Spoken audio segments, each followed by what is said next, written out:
Alors nous voilà revenus sur notre train. Donc il faut savoir que le train il peut faire jusqu'à 750 mètres de long, souvent moins, parfois plus, c'est des exceptions. C'est important parce qu'en fait il faut savoir que l'air a une vitesse de propagation. C'est-à-dire que pour se déplacer sur la machine, le mécanicien, par exemple, quand il va vouloir freiner, donc ici on a la CG en bleu, là, maintenant tout le monde connaît, il effectue une dépression, l'air s'échappe par ce robinet ici. Donc l'air, il va aller dans cette direction. Bien sûr, partant au fur et à mesure des wagons, en commençant par les premiers côté machine. Il faut savoir que avec le système de la triple valve, l'air il a une vitesse de propagation de maximum 150 mètres par seconde. Si on compare avec les 750 mètres du train, on se rend compte qu'il va lui falloir pratiquement 7 secondes pour déclencher le freinage sur le dernier véhicule. Avec le système de la triple valve.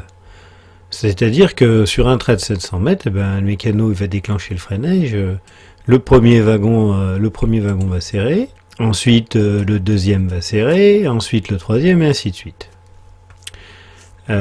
Donc ça pose déjà un problème puisque les wagons de queue ils vont venir se tasser sur les wagons de tête au fur et à mesure du serrage. Donc on soulève un nouveau problème. Deuxièmement, l'air il va prendre de la vitesse en se déplaçant dans la conduite générale, sous l'effet de la dépression qui est produite au niveau du robinet du mécanicien.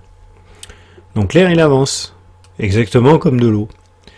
Quand le conducteur il va actionner son robinet pour le refermer ici, s'il referme son robinet brusquement, d'un coup, l'air qui arrive avec vitesse, il va venir taper dans le robinet.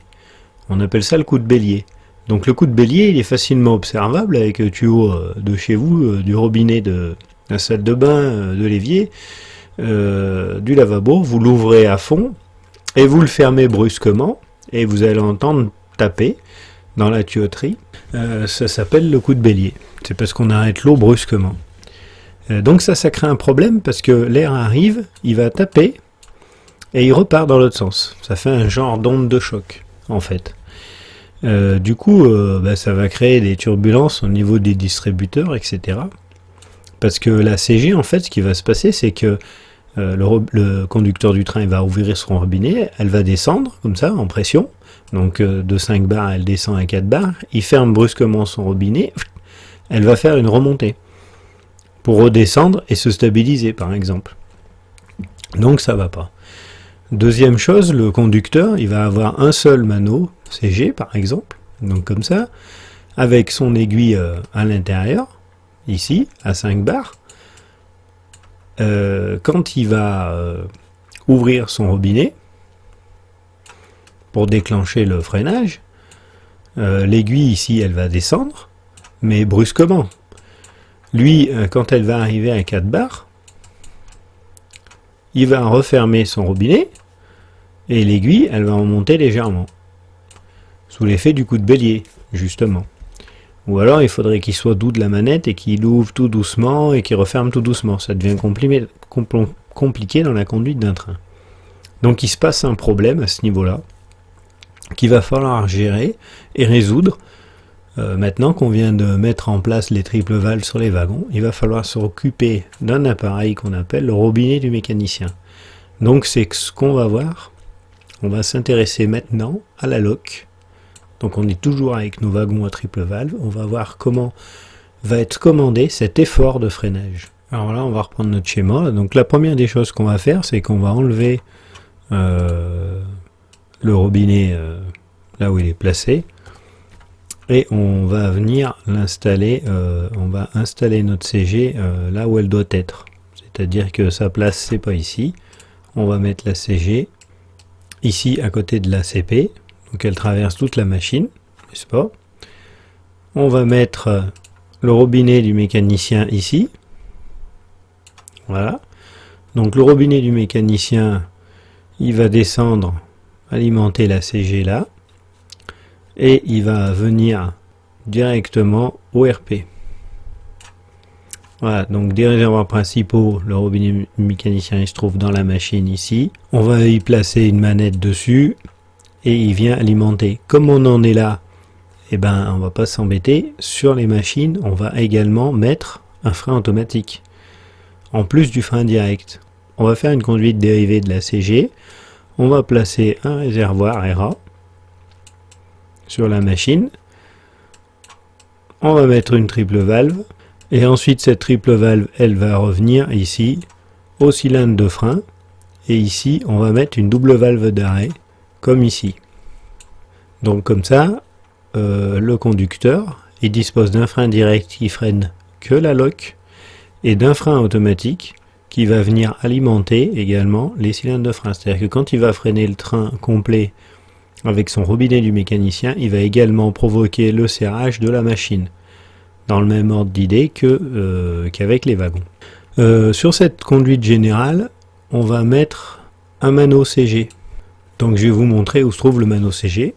Alors nous voilà sur la loque, vous vous rappelez, hein, notre loque maintenant on connaît quelques petites choses. Donc là on se rappelle, c'était la boîte à levier, là, avec la clé pour la déverrouiller. Hein. Donc ici on avait la commande du disjoncteur. Donc en fait c'est les deux là. Là ici la commande du compresseur avec automatique et sur direct. Ici on a notre frein direct, donc le frein direct en position desserrage vers le haut, position serrage vers le bas, et là il est au neutre. Qui ne devrait pas être sa position puisque la machine est arrêtée, il devrait être sur desserrage. Ici on a nos manos de cylindre de frein, donc il y a bien deux aiguilles, donc là on voit il y a un petit trait noir ici là sur l'aiguille.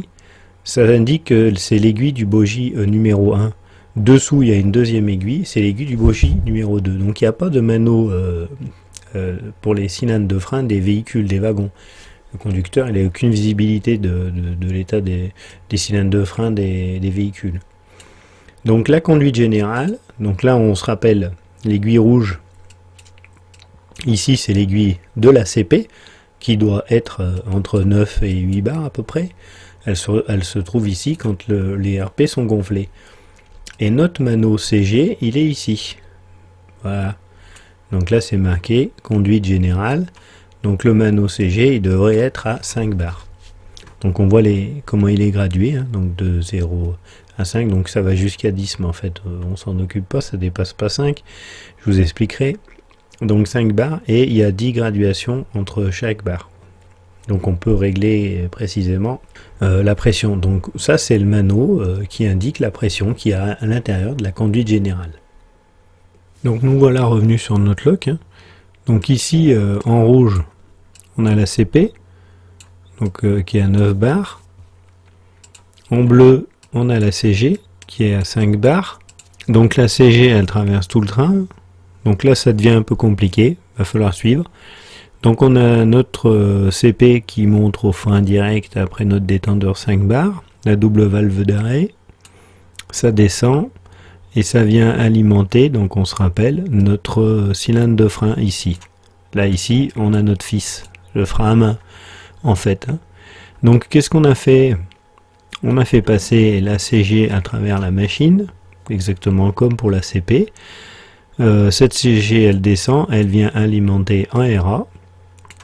Une triple valve, on verra après, un tuyau qui va ici au cylindre de frein. Et on a mis une double valve d'arrêt. Donc ça veut dire que le freinage il sera prépondérant de celui qui va freiner le plus. Le conducteur en fait il pourra très bien freiner au frein automatique ou au frein direct. Si par exemple il freine au frein automatique et qu'il y a admettons 1 bar au CF, si au frein direct il envoie 2 bars, et ben la double valve d'arrêt là ici elle va se pousser pour envoyer 2 bars. C'est elle qui va jouer, qui va laisser la place à celui qui enverra le plus de pression. Et ça créera aucun problème. Donc j'ai enlevé les gribouillis. Et maintenant, on va mettre en place le robinet du mécanicien. Donc il est ici. Le robinet du mécanicien. Donc je vais vous le montrer. Donc en premier... puisqu'on est dans la triple valve, on va parler du premier type de robinet de mécanicien. Bon, il n'y en a pas eu 50, on va en voir deux de toute façon. C'est le H7A. il est ici. Je vais vous montrer à quoi ça ressemble après, hein. Donc voilà à quoi ça ressemble. Donc ici en haut c'est le frein direct. Donc c'est un type de frein direct, donc je ne vais pas montrer de cette manière-là parce que bon, il n'existe plus, le Hacheta non plus, mais c'est différent. C'est pas compliqué, c'est impressionnant, mais en fait on tire, on serre, on pousse, on desserre, c'est exactement pareil mais inversé on va dire. Et notre Hacheta qui se trouve ici, voilà. Donc la manette en fait elle est comme ça, hein. Donc elle se déplace dans ce sens-là ou dans ce sens-là et on provoque des serrages, des desserrages, etc. On va voir les positions. Voilà une idée de quoi ça ressemble. Et voilà ici sa commande vue de dessus du Hacheta. Donc on va voir les positions après. Toutes les positions, on va commencer doucement, hein. Donc en fait vue de dessus c'est ça, c'est un cylindre, hein, là. On a une manette là. Voilà, donc cette manette, eh ben, on peut la déplacer dans toutes ces directions. Donc il y a d'écran, avec il y a une bille là-dessous, ça rentre dans d'écran. Voilà, et ensuite, ben, la sensation, le mécanicien, il sait où c'est qu'il se trouve, hein. Donc on va voir toutes ces positions au fur et à mesure, pour l'instant. Voilà, alors vous vous rappelez, on a expliqué que quand le conducteur allait faire une dépression, avec son robinet du mécanicien ici, l'air de la CG va s'échapper par un trou brusquement et du coup ça va créer un coup de bélier. Il peut pas gérer le freinage correctement et il peut pas doser correctement son effort sur son mano. Donc ça va pas. Donc qu'est-ce qu'on s'est dit? On s'est dit ben plutôt qu'il fasse une dépression directement dans la CG, dans la conduite générale, pourquoi on rajouterait pas un petit réservoir? Ce réservoir, il va être relié à la CG et au robinet. Et ainsi, le conducteur, plutôt que de faire une grosse dépression dans sa CG, il va faire une dépression dans ce réservoir, une petite dépression, qui va se répercuter ensuite dans la CG. De cette manière, il va pouvoir doser l'effort correctement. La dépression, elle va se faire par un tout petit orifice, comme ça, elle va être lente. Et quand notre conducteur va arrêter sa dépression, eh ben, elle va continuer de s'exécuter tout doucement par l'intermédiaire de ce petit réservoir. Donc voilà l'idée qu'on a essayé de développer. Alors voilà le schéma de base du H7A. Donc là je vais le simplifier en fait pour qu'on voie petit à petit comment ça fonctionne. Alors voilà notre H7A. Donc ici on peut le voir de dessus. Voilà, donc c'est le H7A vu de dessus et ici cette grande partie c'est vu en coupe. Donc vu de dessus, j'ai laissé 3 positions seulement. On va voir les positions au fur et à mesure. Donc la position marche, neutre et serrage. Donc le Hacheta, comment il est composé? Il est composé de plusieurs parties. Donc je vais vous les présenter. Donc la première partie, là, c'est le détendeur. Donc on appelle le détendeur FV F2. Donc on l'avait représenté schématiquement, il n'y a rien de particulier. Bon, à l'intérieur c'est un peu compliqué, c'est pas la peine qu'on aille voir comment c'est foutu. Je vous montrerai quand même un petit peu. Ici on a une vis, là, une vis molletée, vous verrez, je vous expliquerai. Donc le détendeur, c'est celui qui transforme la pression de la CP de 9 bars à 5 bars. On est d'accord. Donc l'alimentation du robinet, elle se fait par le tuyau rouge, ici, qu'on voit, qui vient de la CP. Donc ici, il y a marqué RP, donc le RP, c'est les réservoirs principaux. Il pourrait très bien y avoir marqué CP, conduite principale. C'est plus juste de marquer RP, puisque c'est l'air qui revient directement des réservoirs principaux, il n'est pas passé ailleurs avant. Mais la CP, c'est aussi juste. C'est la même chose, puisque de toute façon, la CP est reliée sur le RP, c'est le premier truc. Sur ce robinet, sur ce tuyau rouge des RP, on a un robinet d'isolement, hein, qu'on voit ici. Donc c'est pour isoler tout le dispositif de commande du frein. Donc ça permet, soit s'il y a un problème, soit pour d'autres opérations. Voilà, j'ai effacé mes petits traits pour qu'on y voit bien. Donc maintenant on va voir le corps en lui-même, le corps du Hacheta, hein, qui est ici, là. Voilà, on va dire que c'est le corps principal du H7A, du robinet. Donc il est séparé en 2 parties, là, distinctes. Tac. Donc ici on a un corps fixe, là, avec des canalisations. On peut les voir, hein, ici, voilà, j'ai des canalisations. Ces canalisations, elles bougent pas, elles sont en place. Alors il y en a d'autres que j'ai effacées volontairement pour éclaircir le fonctionnement. Et je les remettrai après. Donc le corps qui est fixe ici, et ici en haut, on va dire ici exactement, cette partie-là, qui est mobile. En fait, elle tourne. Vous voyez, à l'intérieur de ce cylindre ici, là, cette partie, elle tourne et elle distribue l'air à différents tuyaux quand elle va tourner. Suivant la position qu'on va avoir, elle va alimenter certains emplacements et pas d'autres pour pouvoir freiner, desserrer, etc. Alors, je continue ma présentation sur notre tuyau CP ou RP qu'on a vu, donc qui est en rouge. Ici, on a une canalisation, là, on voit.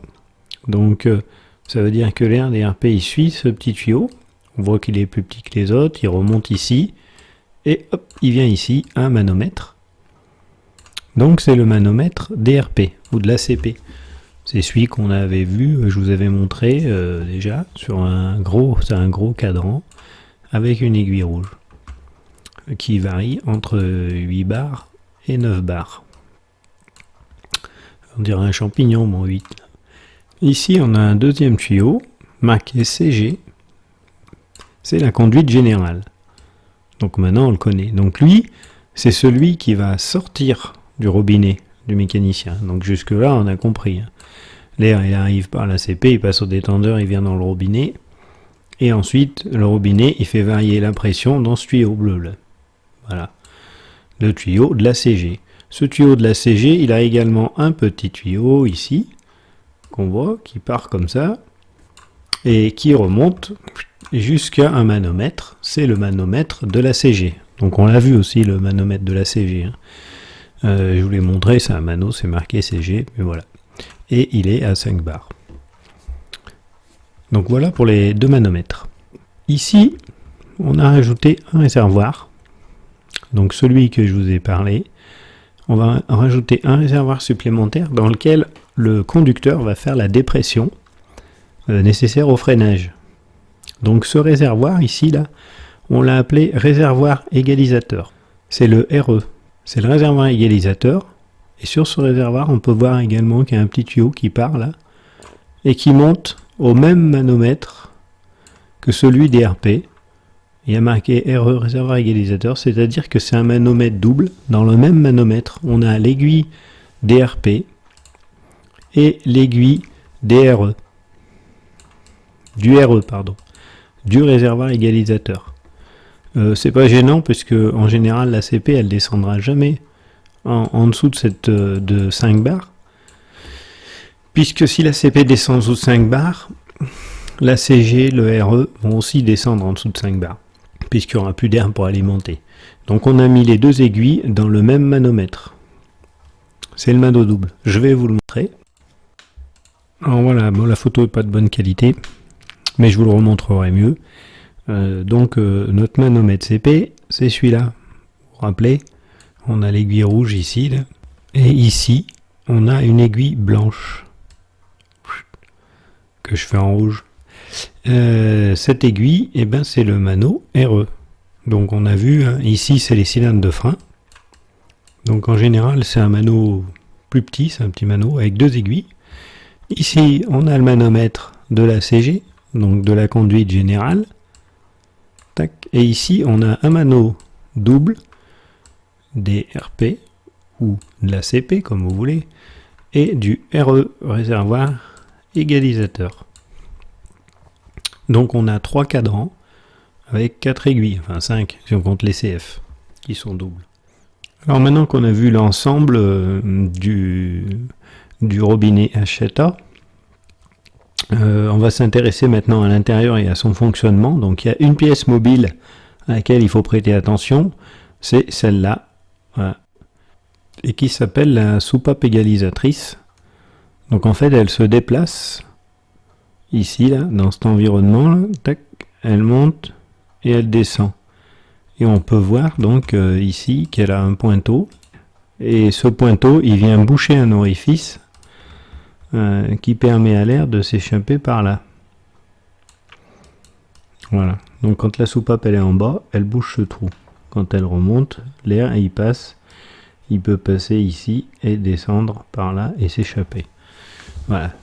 Donc ça c'est la pièce maîtresse importante qui est mobile et qui va faire fonctionner le HCTA au serrage, desserrage.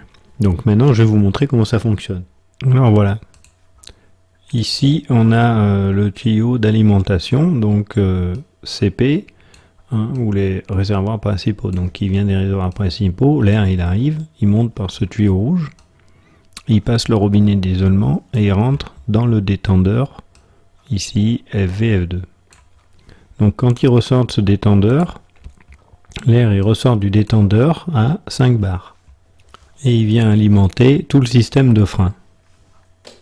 L'air il rentre par ce tuyau, il vient alimenter le réservoir RE, donc le réservoir égalisateur. Par l'intermédiaire de ce tuyau, le réservoir égalisateur il se remplit. L'air il vient également appuyer sur notre soupape égalisatrice.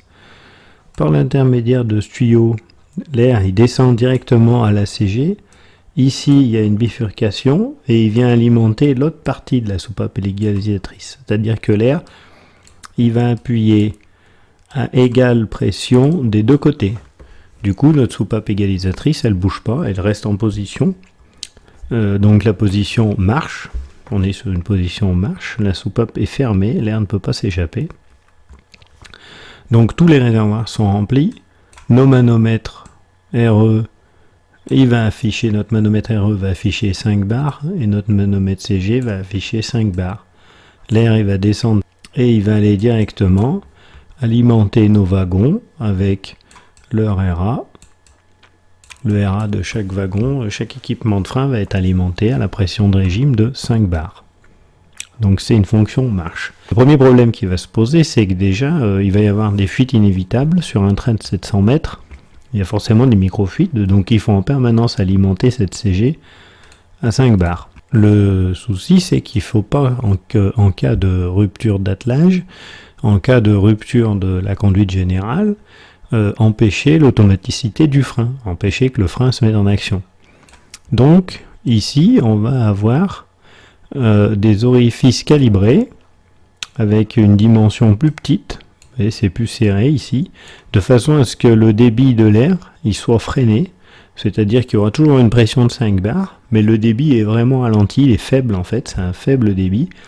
Dans le cas où il y a une fuite, une rupture sur la CG, ça ne va pas empêcher le freinage puisque l'air il sera pas suffisant pour maintenir et compenser cette fuite. Donc du coup ça va quand même déclencher le freinage. Donc ça c'est la position marche, bien se rappeler. Donc la position marche, elle compense simplement les légères fuites, elle permet une alimentation à 5 bars de tout le train, mais elle n'empêche pas l'automaticité du frein. Alors maintenant on va voir la première position. Donc là on est sur la position marche, on va passer sur la position neutre. Donc on tourne au premier cran. Donc on va voir ce qui se passe au niveau du distributeur tournant du robinet, H7A. Voilà, position neutre. Toutes les communications ici sont coupées. Hop, on voit en position marche, les communications sont établies. Position neutre, le robinet tourne, ça coupe toutes les communications. C'est-à-dire qu'il n'y a plus de communication possible entre l'alimentation à 5 bars de la CG, là ici, qui passe ici, ou qui va ici au RE, plus de communication établie. C'est la première position.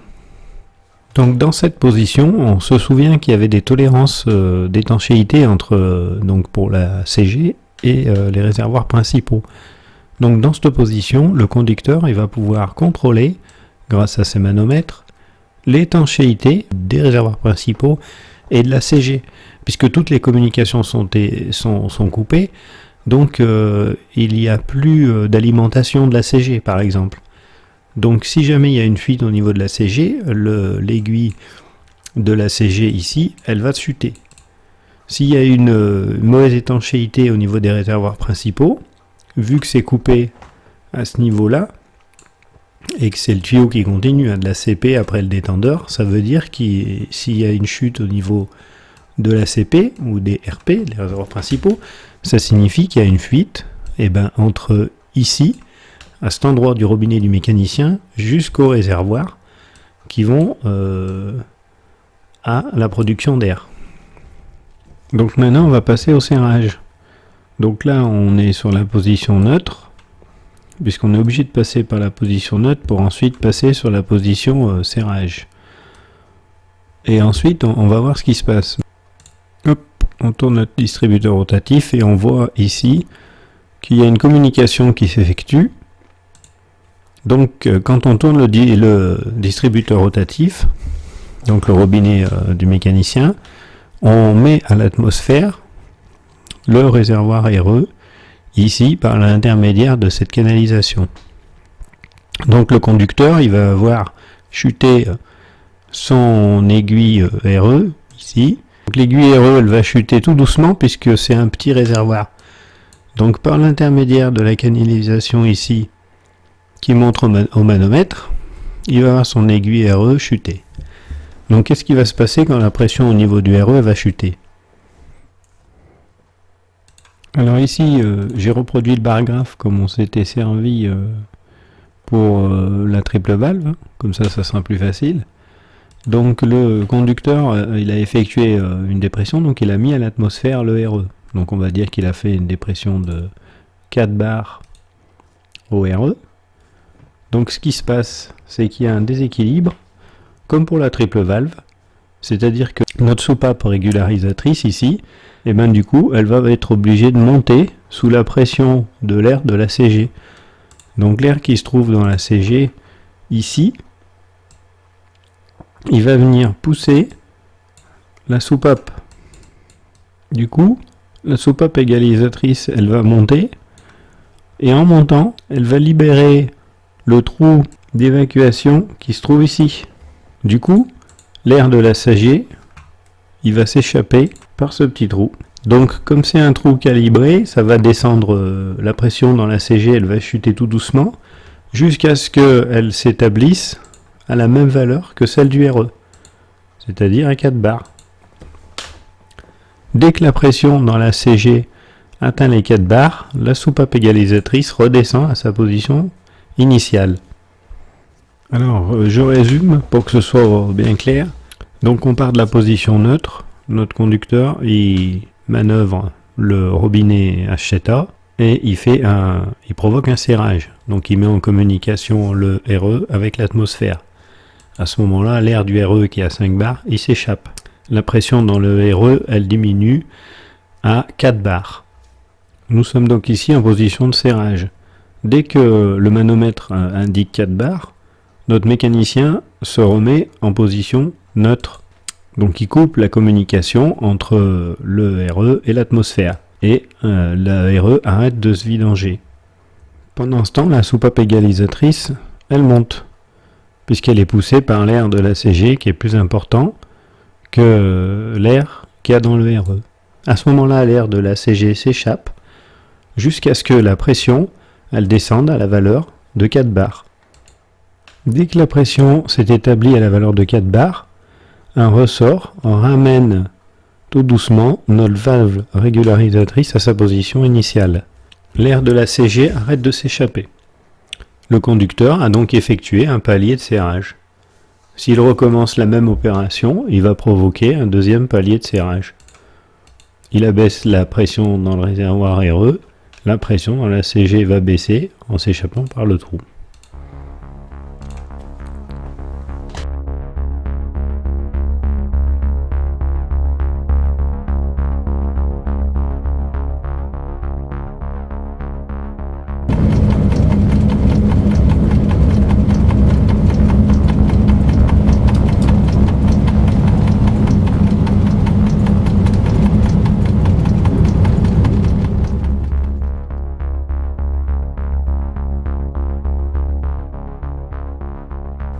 Alors voilà la même opération filmée au ralenti.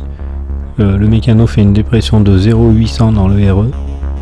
Ça se répercute dans la CG et une montée de pression cylindre de frein.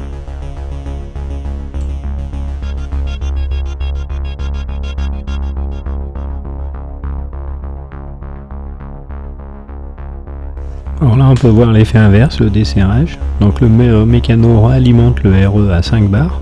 On voit que ça se répercute plus lentement dans la CG. Et ensuite on va voir les cylindres de frein qui descendent régulièrement. Voilà, donc le desserrage est plus long que le serrage.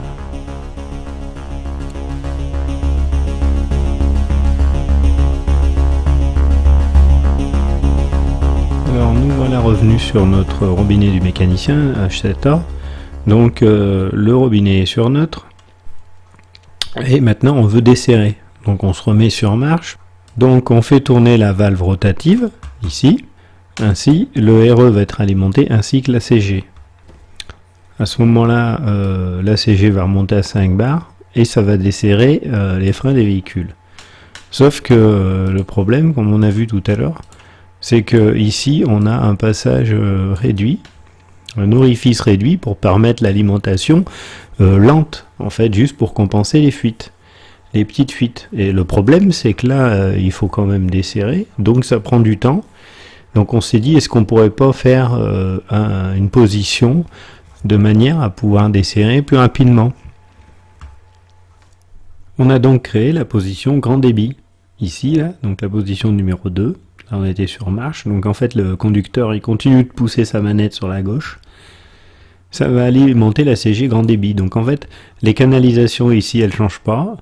Il y a juste ici l'orifice calibré qui lui il disparaît. Donc il aura un orifice normal. Tac, tac. On va alimenter la CG a un débit important. Un CG et le RE, tout va regonfler très vite.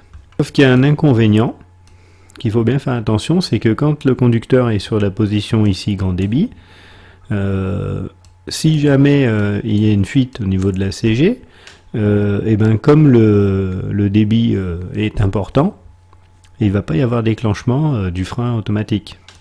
Donc c'est pas une fonction qui peut garder en cours de route.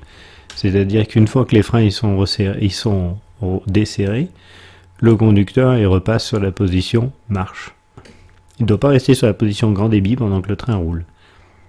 Ensuite, on a mis en place une position serrage d'urgence qui est repris ici. Donc après le serrage, donc ce coup-ci complètement vers la droite en fait, le conducteur il va pousser la manette devant lui en fait. On la pousse à fond et là on déclenche le serrage d'urgence. Alors, à votre avis, serrage d'urgence, quelles vont être les canalisations qui vont être mises en communication? Quelles pourraient être ces communications mises en place pour provoquer un serrage rapide? Et en fait, oui, on met directement la CG et le RE à l'atmosphère. Alors, regardez bien, hop. Donc du coup, ce qui se passe, c'est que la CG elle va se vidanger très rapidement là. La CG elle va se vidanger très rapidement à l'atmosphère. Donc ici sous le RE ça va se vidanger aussi beaucoup plus vite que dessus d'ailleurs. Du coup la soupape égalisatrice elle n'a pas le temps de se lever et tout se vidange. Donc le RE et la CG tout est mis à l'atmosphère immédiatement. Donc là, c'est comme si on commandait directement en fait un robinet fixé sur la CG comme on voulait le faire au début, et ça va provoquer le serrage d'urgence. Voilà, donc une vidange très rapide de la conduite générale. Alors nous voilà revenus sur la loc là. Donc pour expliquer la dernière position du H7A, donc ici on retrouve notre H7A, donc maintenant on connaît bien les positions, hein, la position marche, qui alimente régulièrement la CG et qui compense les micro-fuites, la position neutre qui isole toutes les communications, serrage, dans le RE qui se répercute dans la CG, le serrage d'urgence pour vidanger la CG et la fonction grand débit pour desserrer. Donc prenons l'exemple d'une machine qui vient s'atteler à un train de plusieurs wagons. Donc là la CG est reliée, on peut voir que la CP, le robinet CP est bien fermé. Donc tous les véhicules sont alimentés en air. C'est des triples valves et la machine est équipée de H7A. Donc toutes les triples valves sont desserrées, la CG en queue est fermée. Donc tout est bon. Donc cette machine elle assure un train, le conducteur effectue des freinages, des desserrages, tout se passe très bien. Ensuite la machine est coupée. On va défaire les robinets CG, enfin les demi-accouplements de la CG, on va défaire l'attelage, la machine s'en va, et à sa place, une autre machine va venir faire une mise en tête sur ces mêmes véhicules. Donc une nouvelle machine vient d'arriver, et elle vient de faire une mise en tête sur les wagons. On alimente la CG, impeccable. Donc la machine fonctionne bien, la machine dessert. Et là, qu'est-ce qui se passe? On s'aperçoit que les wagons ne desserrent pas. Donc ici, on voit notre triple valve, tout est alimenté à 5 bars. Et le tiroir n'a pas basculé. Donc là, j'ai mis l'air en rouge pour montrer que c'est freiné. Donc le tiroir ne revient pas à sa position initiale. Les wagons, ils ne desserrent pas. On ne comprend pas ce qui se passe. Tous les wagons sont serrés. Et bien en fait, en réalité, on est comme ça.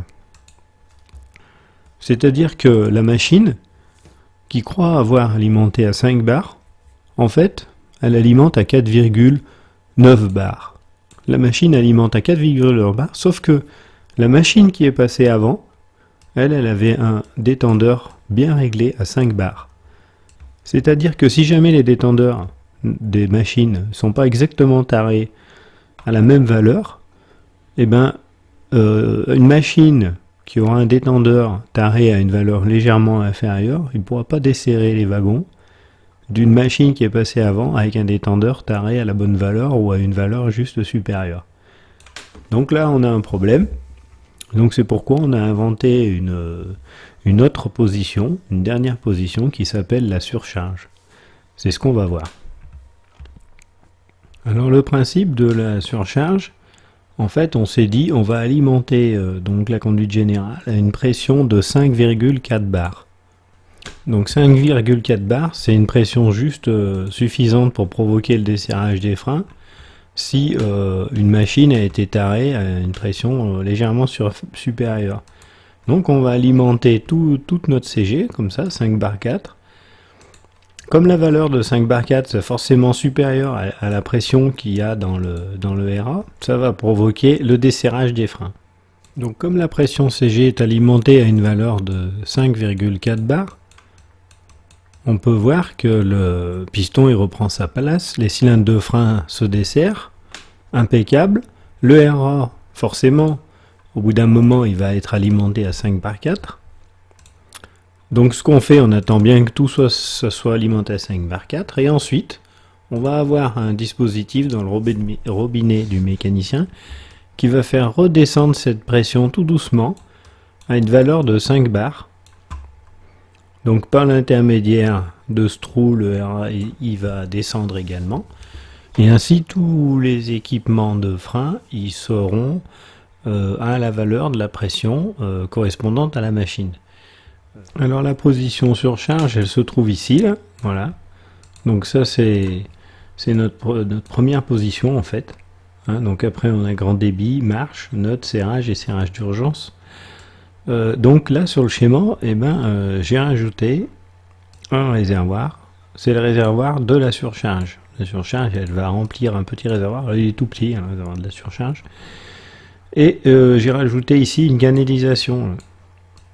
Voilà, donc on va voir exactement ce qui se passe. Et ici, il y a une canalisation. Donc pour l'instant, là, on est en position marche. Le robinet est sur marche. Le réservoir égalisateur est alimenté. La CG est alimentée. Donc, en fait, tout se passe à l'intérieur de ce détendeur. Parce que le détendeur, il régule la pression de la CG à 5 bars.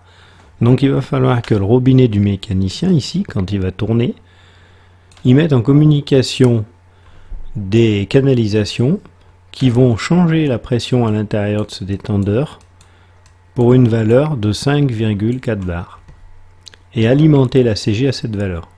Donc on va aller regarder ce qui se passe à l'intérieur du détendeur. Donc voilà notre détendeur, on va l'ouvrir. Maintenant il est ouvert, donc là on va voir ce qu'il y a à l'intérieur. Donc le détendeur, pour qu'on comprenne, il est en fait en deux parties. On va avoir un premier appareil qui va réguler, on va dire, la pression, et un deuxième appareil qui va permettre d'alimenter la CG correctement, régulièrement, doucement. Donc ici on a une petite vis molletée, je vous expliquerai plus tard. Donc je vais vraiment schématiser à l'intérieur pour que vous compreniez, parce qu'en fait c'est assez complexe et c'est difficile de redessiner le fonctionnement exact. Alors voilà le premier appareil. Donc en fait, c'est un détendeur, on appelle ça le régleur. Donc c'est le premier appareil qui va recevoir l'air qui vient de la CP. Donc ici, tac. Donc l'air de la CP rentre ici, donc c'est un appareil rigide. Donc en vert ici sont représentés, c'est des membranes en fait, des membranes élastiques. Ici on a une espèce de piston, voilà, qui est solidaire d'une tige avec un ressort qui le maintient ouvert. Donc l'air de la CP, il va rentrer là, par ici et il va remplir tout cet espace. Ensuite, la pression, elle va monter dans cette deuxième chambre. Dès que la pression, elle va atteindre 5 bars, le clapet va se fermer. Donc ici, là, le clapet se ferme et à ce niveau-là, il devient étanche. Voilà, donc l'air de la CP alimente plus, puisque une fois qu'il a atteint 5 bars, la pression 5 bars elle vient pousser les membranes qui fait remonter cette tige. Et donc ici, on va avoir une pression qui sort à 5 bars. Et cette pression, elle va aller ensuite dans un autre détendeur. Et c'est cet ensemble qui forme le détendeur FVF2. Alors voilà notre régleur, notre petit détendeur, il est ici, là, qu'on vient de voir. Et ici, on a le deuxième détendeur. Alors, vous inquiétez pas, je vais vous expliquer. Tac. Donc, en vert, ici, c'est toujours des membranes. Voilà. Ici, c'est les membranes. Ici, c'est une paroi rigide. Ici, c'est la sortie CG à 5 bars. Enfin, c'est pas encore la CG, puisque c'est l'air à 5 bars qui va venir alimenter notre robinet du mécanicien. Donc on alimente notre CP à 9 bars. Donc ici on a notre petit détendeur là, qui se remplit, comme on a vu tout à l'heure.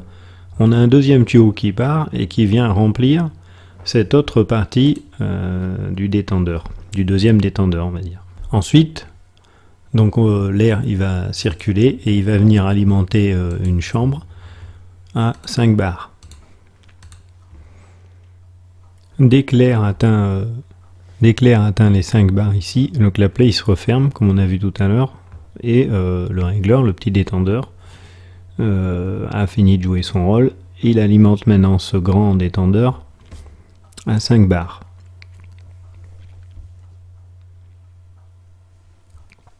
Donc le ressort ici il est arrêté de telle façon que l'air quand il pénètre ici, avant qu'il atteigne 5 bars, la membrane se déforme, ça pousse le piston ici, et l'air contenu ici à 9 bars, il pénètre dans cette chambre maintenant. Et il vient alimenter cette chambre à 5 bars.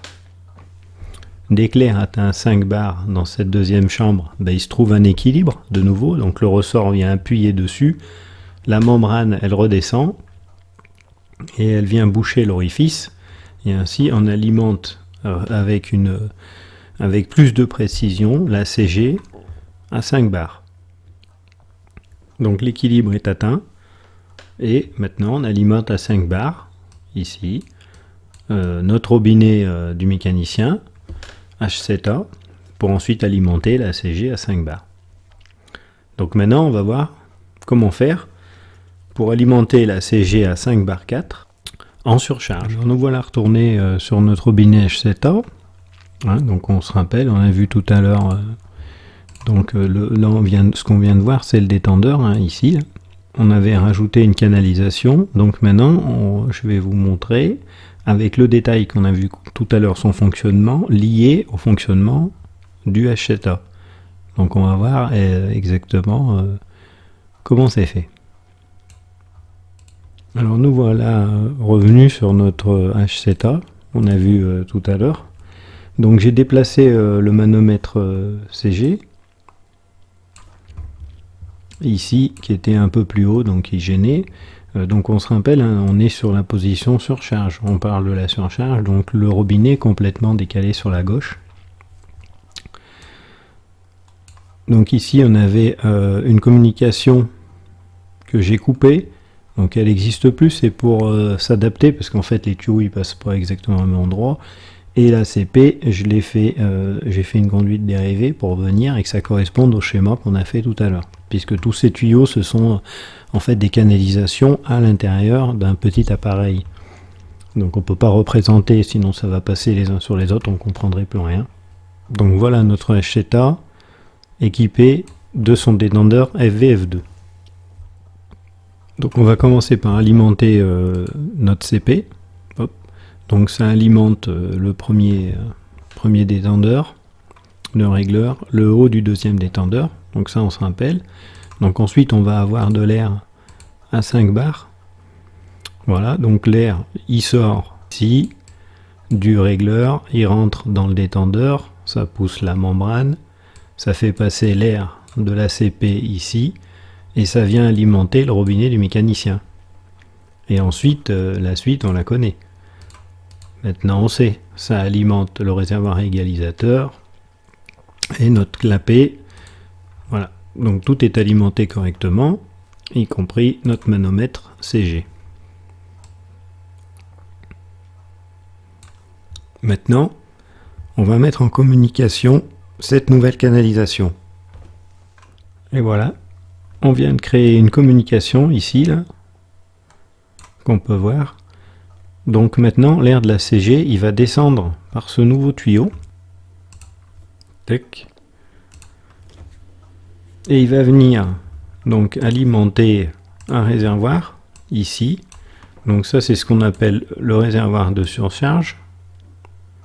Donc un nouveau réservoir qui s'additionne avec les autres. Maintenant, réservoir RA, le réservoir égalisateur. On a maintenant le réservoir de surcharge. Donc cet air à 5 bars, il va venir alimenter ce nouveau réservoir ici. Et l'air à 5 bars, il va venir appuyer sur les membranes en plus de celui qui appuie déjà ici. Du coup, ça va soulever le clapet et ça va faire monter la pression dans la CG à 5 bar 4. Voilà, donc là on voit bien la soupape ici qui se soulève, et ici les membranes qui se soulèvent également. Donc de nouveau la CG, le détendeur alimente la CG à 5 bars, plus une pression supplémentaire qui va partir dans les canalisations pour alimenter le réservoir de surcharge. Et la CG a une pression supérieure. Donc ici, là, je vous ai rajouté un bar graphe là, donc à 5 bar 4. Donc voilà, ça va s'alimenter comme ça. Plus notre réservoir de surcharge. Et bien sûr ici, le premier détendeur, lui, continue d'alimenter à 5 bars. Tout le reste est alimenté à ce moment-là à 5 bar 4.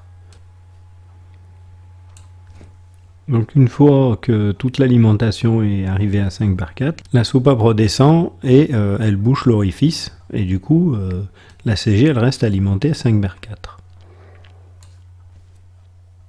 Alors revenons maintenant sur notre triple valve pour comprendre ce qui se passe dans les freins en fait.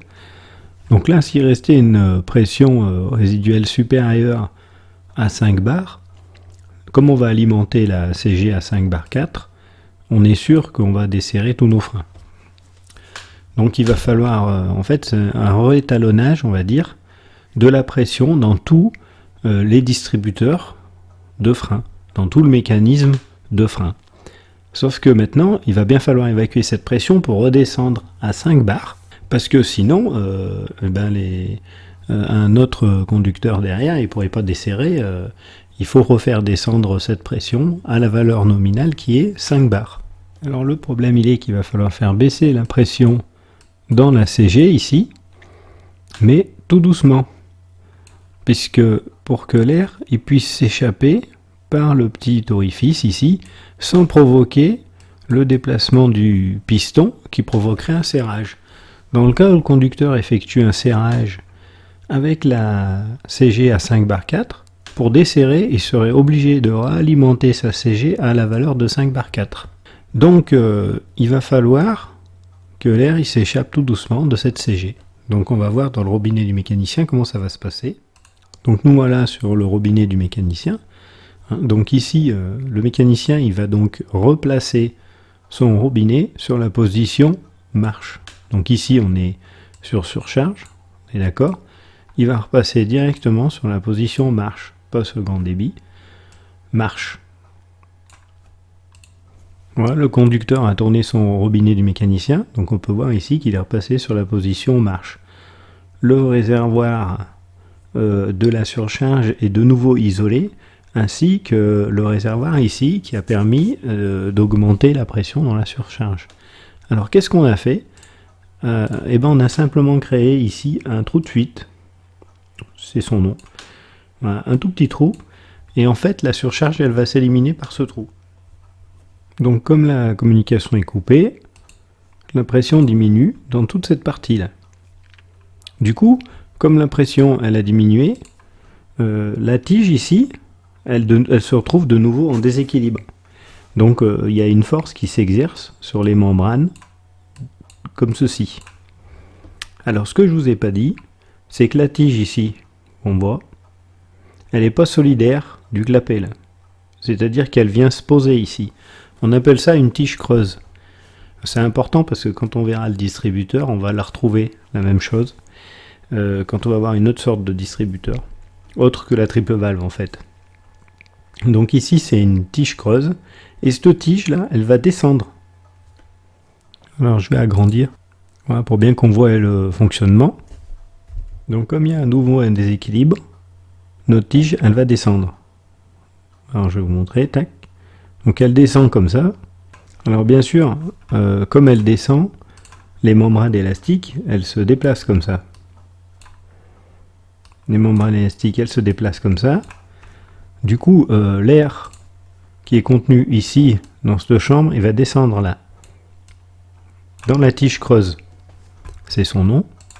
Ici, on a placé un trou qui lui gêne pas quand il est dans la position normale.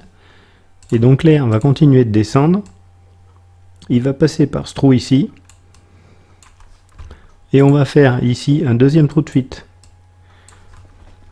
Ainsi, la pression dans la CG, elle va descendre en s'échappant par un tout petit trou de fuite, donc tout doucement, jusqu'à atteindre la valeur de 5 bars. Quand elle aura atteint la valeur de 5 bars, la tige creuse, elle va reprendre sa place, elle remonte, elle se bouche, et ainsi on a éliminé la surcharge. Donc la tige creuse est descendue, la pression est supérieure à la CG, on voit les membranes qui sont déplacées. À l'intérieur de la tige creuse, l'air va s'engouffrer et il va s'échapper par le trou de fuite, jusqu'à ce que la pression redescende à la valeur de 5 bars. La pression à l'intérieur du réservoir de la surcharge, il va s'éliminer, ça va redescendre à 0, et la pression dans la CG va redescendre à 5 bars. Du coup, notre tige creuse, elle va remonter, elle va reprendre sa place, et on aura éliminé la surcharge. Donc pour éliminer la surcharge, il faut environ 3 minutes.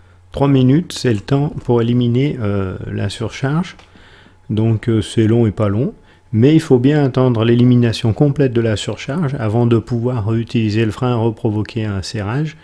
Sinon, dans le cas contraire, le conducteur il sera obligé de réalimenter en surcharge pour pouvoir desserrer de nouveau.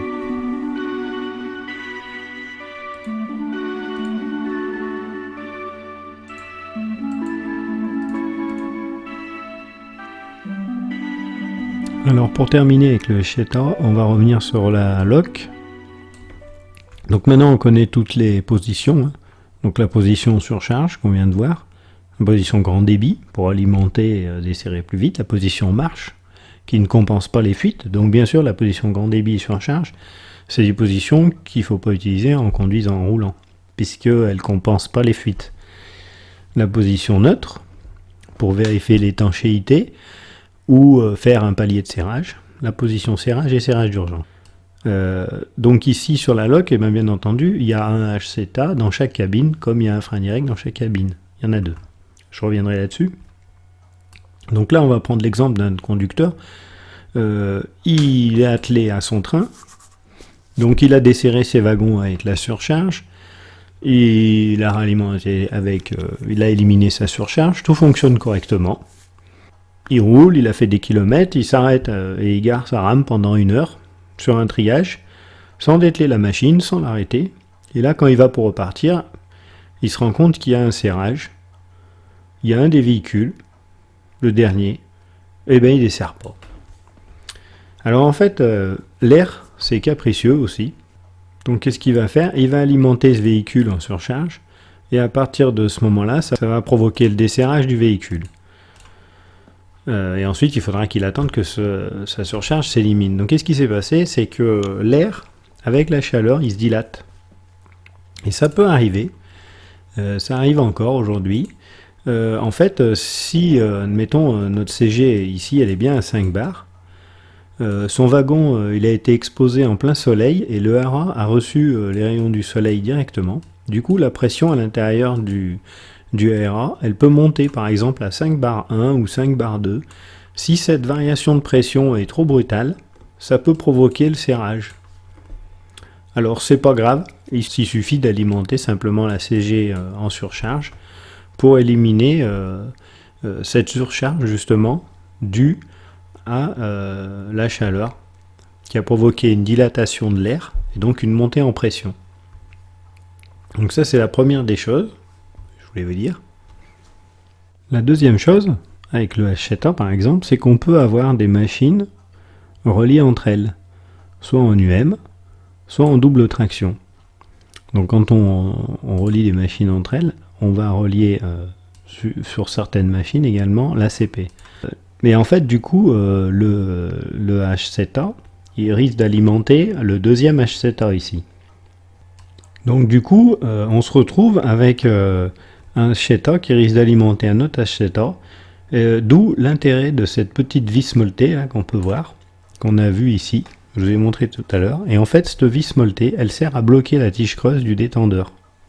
Voilà, revenu sur notre détendeur, FVF2. Donc, vous voyez la petite vis molletée ici. En fait, elle se visse. Ça fait monter une vis qui vient appuyer ici sur la tige.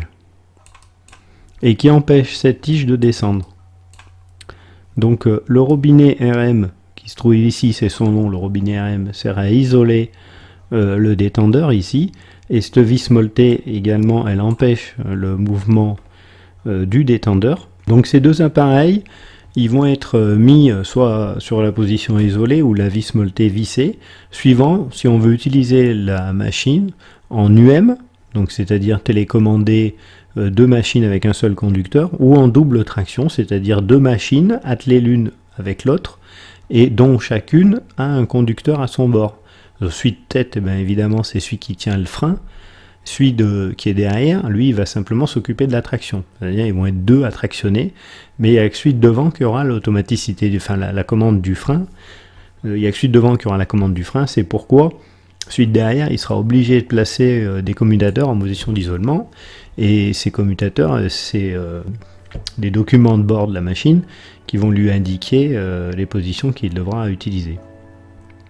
Donc voilà pour les deux dernières petites choses. Donc nous voilà arrivés à la fin des explications du fonctionnement du robinet du mécanicien, donc le Hacheta.